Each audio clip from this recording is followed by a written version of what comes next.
ये पटवार खाने का टाइम लिखा हुआ है, ये देख लें, सारे बंदे बैठे हुए हैं और आगे मैं आपको दिखाता हूँ।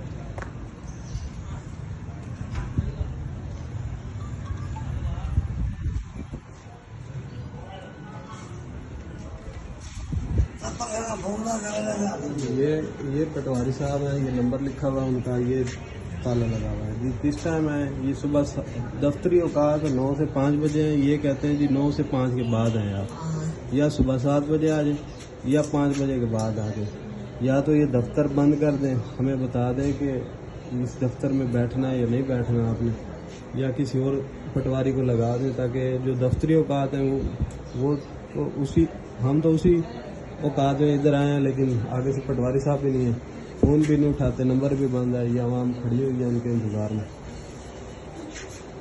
ये पटवार सर्कल मंडी खानेवाल,